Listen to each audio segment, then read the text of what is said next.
이렇게 서울의 휴일은 당시 서울의 시내와 시외를 오가면서 서울의 여러 공간과 그 주변의 모습을 매우 실감나게 잡아내고 있습니다.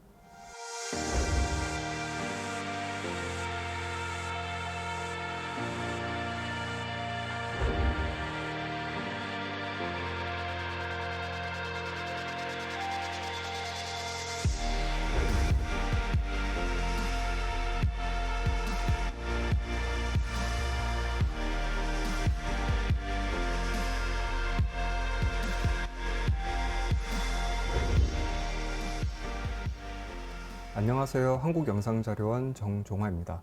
작년부터 영상자료원 학예연구팀은 한국영화 공간이라는 주제로 고전영화 텍스트를 공간의 관점에서 분석해보는 콘텐츠를 만들고 있는데요. 1961년작 마부와 오발탄 편에서 서울이라는 도시 공간이 각각 영화 속에서 어떻게 기능하고 있는지 살펴보았습니다. 이 콘텐츠는 영상자료원 유튜브 채널에서 영문 자막과 함께 감상하실 수 있습니다. 오늘은 한국 근대문화사를 전공하고 있는 석준 연구자를 모시고 이용민 감독이 연출한 1956년작 서울의 휴일에 대해 알아보고자 합니다. 선생님 인사 부탁드립니다. 네, 안녕하세요. 오늘 대담을 함께하게 된 석준입니다. 저는 주로 한국 근대 문화, 사회상 그리고 대중매체 미디어에 관심을 가지고 연구하고 있는 역사연구자입니다.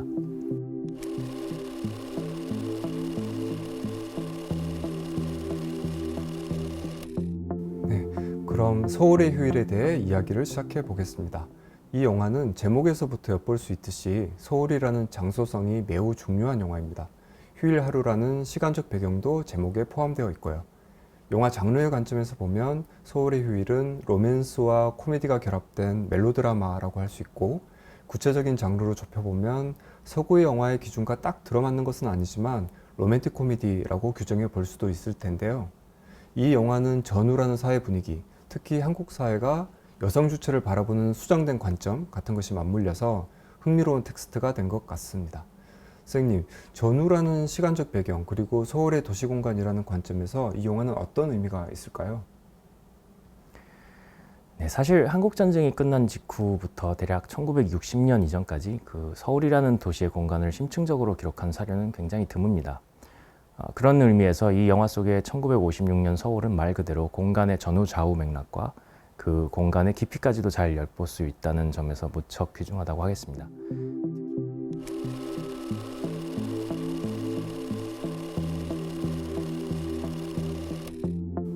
네, 이제 서울의 휴일에서 도시 공간이 잘 드러난 장면들을 하나씩 살펴보도록 하겠습니다.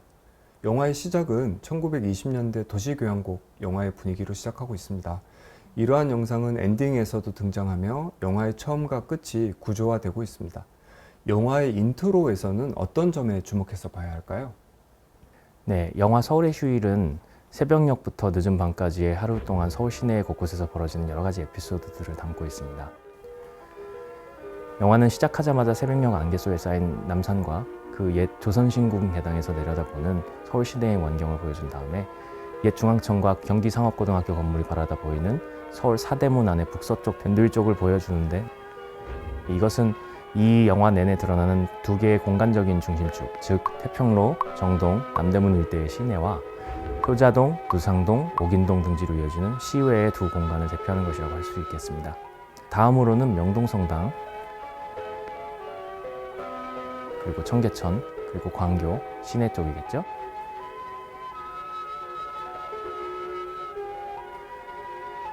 그 다음에 인왕성자락,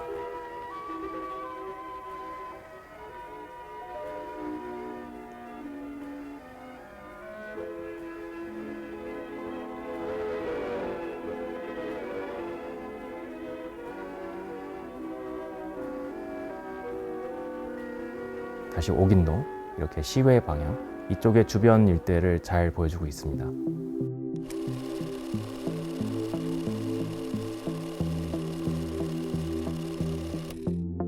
선생님 말씀해 주신 것처럼 영화의 인트로에서 서울의 시내와 시외를 설정을 해주고 있고, 이제 본격적으로 영화의 디제시스 속으로 들어갑니다. 본격적으로 영화가 시작되면 종로 파고다공원에서 술을 마시고 잠들었던 한 노인이 전차를 타고 시내 명동 입구를 지나서 자신이 근무하는 회사 앞에까지 왔다가 오늘이 일요일이라는 사실을 깨닫고 다시 시외에 집으로 향하는 모습을 보여줍니다. 이 노인이 다니는 회사는 천일종국 제조 주식회사라는 간판이 붙어 있습니다.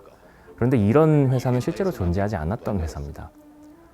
하지만 1956년 당시에 영화 속에 등장하는 공간에 바로 인접한 곳이었던 서울시 중구 남창동 25번지에 제약회사였던 천일제약 주식회사가 있었습니다. 이런 걸 고려해보면 영화 촬영을 위해서 실제 회사의 간판을 임시로 살짝 바꿔 달았을 가능성이 있겠습니다. 특히 종국이라는 단어는 술 발효를 위해서 쓰는 누룩을 가리키는데 이 영화 속의 노인이 술꾼으로 묘사된 걸 보면 일종의 개그성 장면을 의도한 것일 수도 있겠습니다. 이 시퀀스에서는 전후 복구가 한창이었던 명동 부근의 모습, 특히 아직까지 본관의 전후 복구가 이루어지지 않아서 옛 조선저축은행 본점 건물에 임시로 입주하고 있었던 한국은행의 모습도 살짝 관찰할 수 있습니다. 네, 영화의 내레이션과 함께 처음 등장하는 인물은 술을 먹고 공원 벤치에서 자고 있던 노인인데요. 오기아버지 역의 박순봉이라는 배우입니다. 해방 이후 주로 단역 역할을 맡았던 배우인데 2021년 한국영상자료원이 발굴 공개한 근로의 끝에는 가난이 없다에서는 젊은 시절의 모습을 확인하실 수 있습니다. 이 영화는 1920년대 후반에 제작된 것으로 추정되는 문화영화인데 이 영화에서는 주연으로 등장하고 있습니다.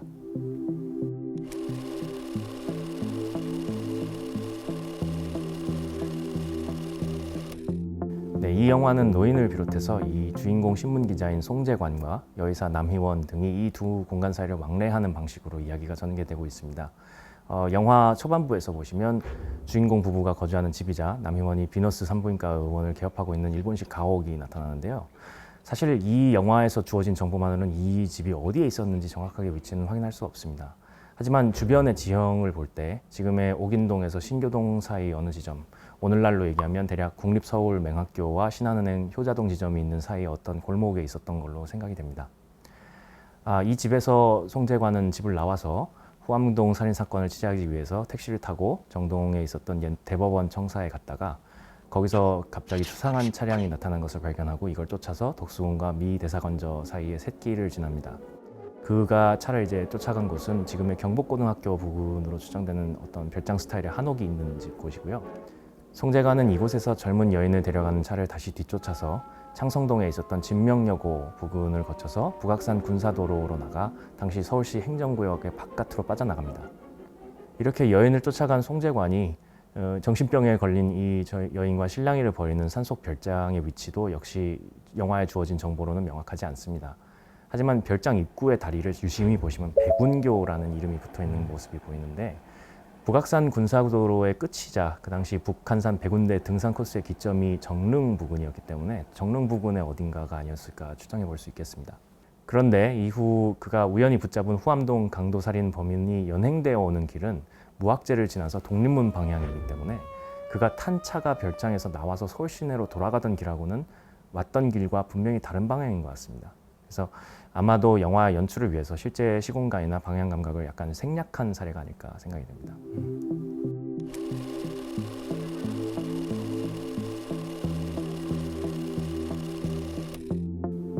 네, 한편 남희원 역시 자신의 집에 놀러온 친구들을 맞아 일제강점기 친일파 윤덕영의 대저택이었고 56년 당시에는 UN 한국재건위원단 운크라의 본부로 쓰고 있던 벽수산장이라는 건물이 되게 잘 내려다 보이는 곳에서 차를 마시며 한담을 합니다. 이 영화에서 가장 대중적으로 잘 알려진 쇼트가 등장하는 부분이죠. 여기도 이제 정확하게 어디인지는 확인이 불가능하지만 지금의 무상동과 옥인동의 접경지 고지대였던 걸로 생각이 됩니다. 친구들이 돌아간 뒤 희원은 집에서 오기와 오기 아버지와의 실랑이를 겪고 희원은 영화 대사를 빌리자면 기다리다 지쳐 빠져서 집을 나와 시내로 향합니다.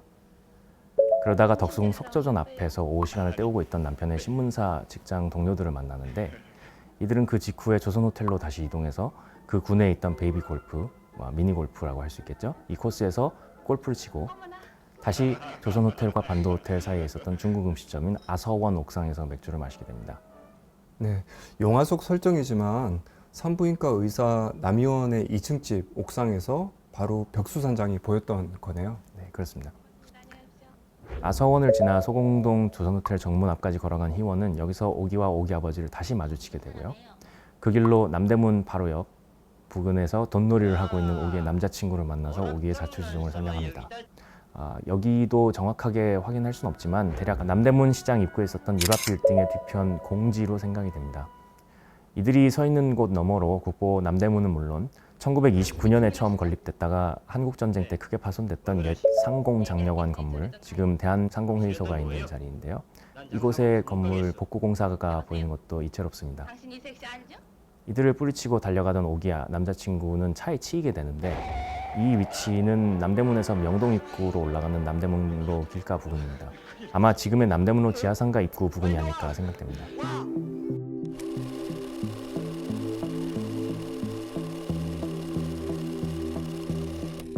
네, 이 장면을 끝으로 해서 영화에서는 더 이상 시내 장면은 나타나지 않습니다. 이제 무대는 전부 시외로 옮겨가는데요. 그래서 시외에 있는 후암동 살인 사건의 범인의 판잣집으로 이제 무대가 옮겨집니다. 그런데 바로 이곳에서 희원과 재관이 다시 만나게 됩니다. 이 집은 아마 지금의 누상동, 누화동 사이, 지금의 배화여자대학교 교정에서 조금 아래쪽 지점인 걸로 보입니다. 희원과 재관이 영화 속에서 이 휴일에 마무리를 하는 것도 바로 이곳이고요. 영화의 라스트 씬에서는 이 판잣집의 벽에 기대 앉은 두 사람의 모습 뒤로 경복궁과 중앙청 등이 보이는 서울 시내의 전경이 훤히 내려다 보입니다. 그런데 자세히 보면 이 장면은 세트에서 촬영한 판잣집 장면과 서울 시내의 전경 장면을 같은 필름의 이중 노출 기법으로 따로 찍어서 합성한 장면이라는 사실이 쉽게 드러납니다.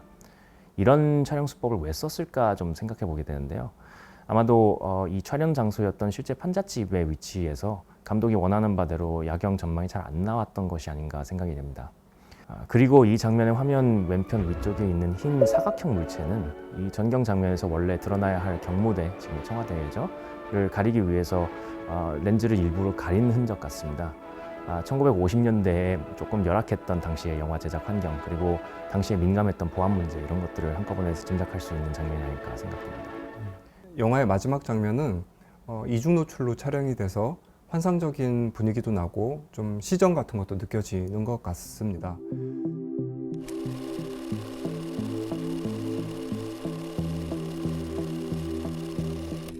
선생님, 그 외에도 이 영화에서 더 언급하시고 싶으신 공간이 있을까요? 네. 가령 이제 이웃집 여자가 하루에 짧은 일탈을 즐기러 온 한강 백사장 장면을 좀 들 수 있겠습니다. 이 장면을 자세히 보시면 그 맞은편에 한강철교와 한강인도교가 이제 보이는 걸 알 수 있는데요. 이런 걸 보아서 대략 지금의 용산구 이촌동 혹은 흑석동 일대로 추정이 됩니다. 또 1950년대 만화가로 유명했던 코주부 김용환이 특별 출연하는 장면에서는 시각 자료가 그다지 많지 않은 1950년대 중반의 실제 신문사, 즉 동아일보사겠죠. 그 편집국 내부의 모습도 볼 수 있어서 이채롭다고 하겠습니다. 이렇게 서울의 휴일은 당시 서울의 시내와 시외를 오가면서 서울의 여러 공간과 그 주변의 모습을 매우 실감나게 잡아내고 있습니다.